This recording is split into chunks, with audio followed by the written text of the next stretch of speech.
I need to know what you know. Sources. The origin of the raw information that will eventually be processed into news. Finally tonight, a word about today, World Press Freedom Day. It was established by the UN more than a quarter. Media have lots of minutes to fill and schedules to make. However, they don't have infinite money to put cameras and reporters everywhere, so they need to concentrate their resources at hubs of information. Ideally, sources that are just assumed to be credible so that you can save on investigative expense. Because sources that aren't assumed credible, or that will elicit criticism and threats, requires careful checking and costly research, and who needs that? So nodes of power like the White House, Pentagon, State Department, and also business corporations and trade groups are all regular and credible purveyors of stories deemed newsworthy. The principle of bureaucratic affinity. Only other bureaucracies can satisfy the input needs of a news bureaucracy. These bureaucracies are official sources with status and prestige, and because of that, the news workers are predisposed to treat their accounts as factual. And also, news workers tend to think of themselves as objective. Fair enough. In other words, officials have and give the facts, reporters merely get them. And that loop serves to uphold a normative order of allowed knowers in the society. You can easily see this on TV. In the random day of CNN I analyzed, in addition to hours of coverage of government and press events, that day's interviews included 2 mayors, a governor, a former president of Goldman Sachs, and a former CIA director. Authorized knowers. So clearly, the news relies on powerful people for content. And since they build this reliance, the media may just feel an obligation not to offend these sources because they don't want to disrupt their relationship. And it's kind of hard to call someone a liar when you and your job depend on having access to those people.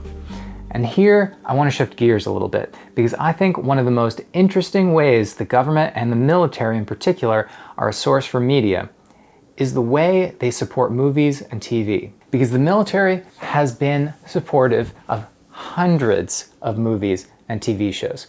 In fact, the DoD, Army, and the Air Force have dedicated entertainment liaison offices. So let's say you have a movie and you want to film on an aircraft carrier. You need the support of the military. Now, that's not financial support. You still have to pay for everything, but they give you access to it. And assuming that you let them scrub your script of anything subversive or that depicts the military negatively, you get access. So let's take the virtuosically terrible Pearl Harbor.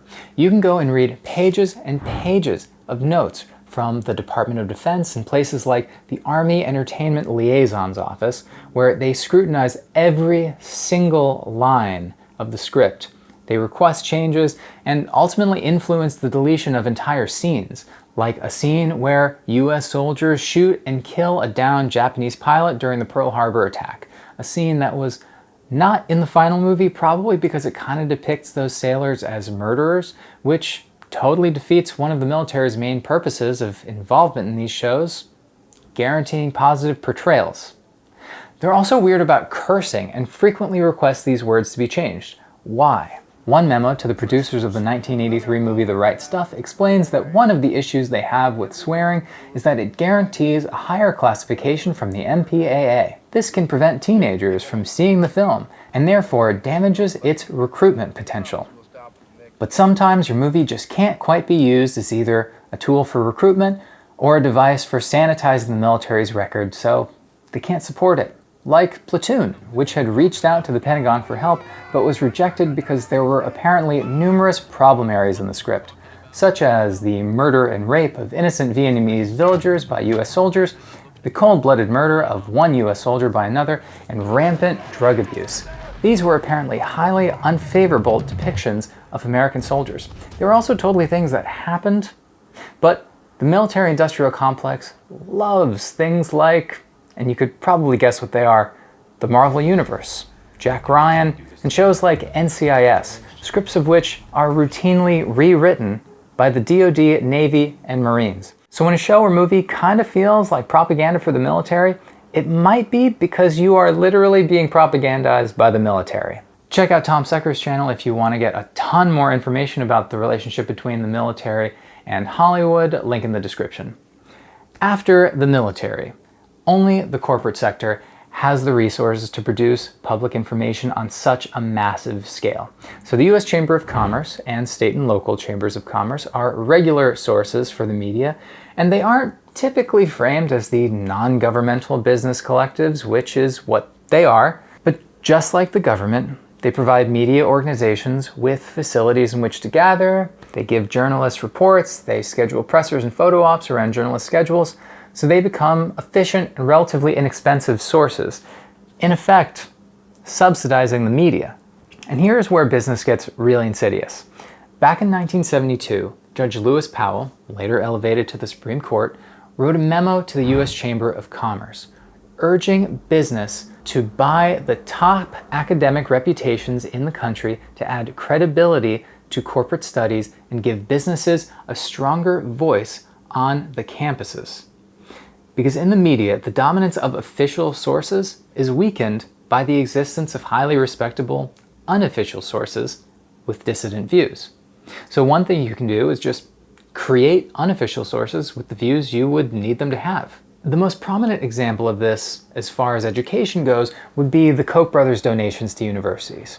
So the Koch brothers foundations have donated tens of millions of dollars to literally hundreds of colleges to bolster programs that will hopefully further the libertarian economic goals of the Koch brothers. That's the point. And although every school will tell you that there are no strings attached with these donations, after a Florida State school got $1.5 million in Koch money, there was a contract stipulating that a Koch-appointed advisory committee would help select professors and conduct annual evaluations. The Koch brothers apparently missing the core concept of no strings attached.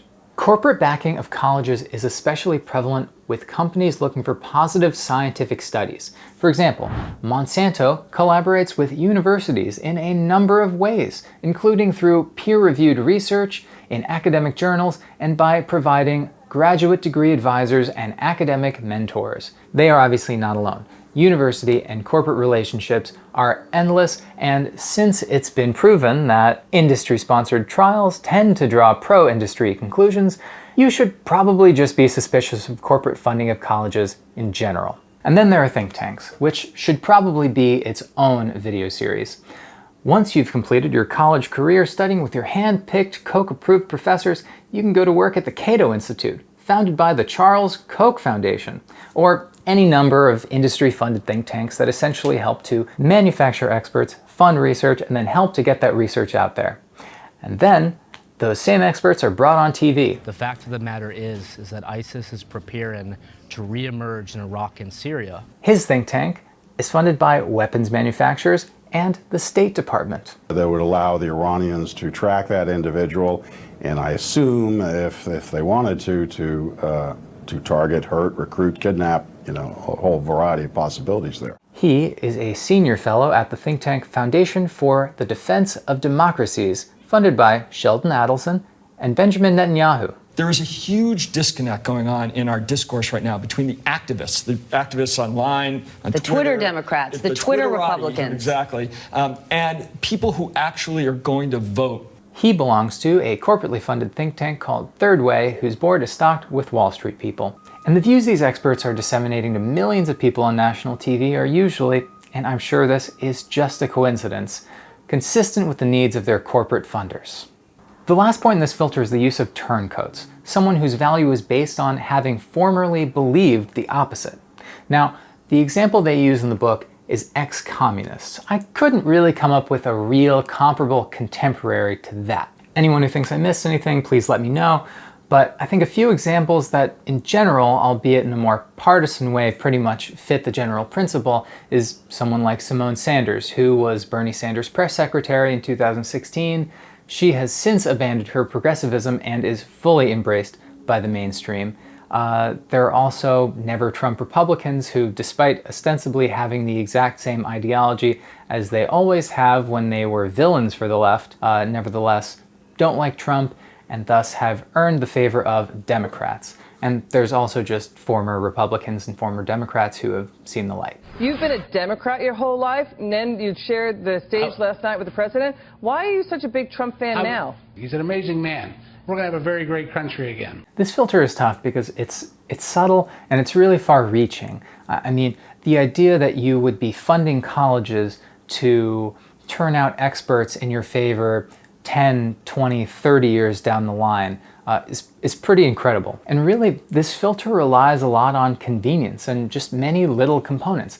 You know, a movie that was going to have a critical line about the military but got scrubbed of that because they needed to borrow a plane, and you know, it's just one line, so whatever. Or reporters going to a police station for the official story because it's just easier and they were holding a press conference, so then the story is going to be spun that way. You know, 1 or 2 people a day from think tanks making speculations about what voters want, a few extra business classes, some scholarships funded by Monsanto, many little components over a long period of time, culminating in what we have today.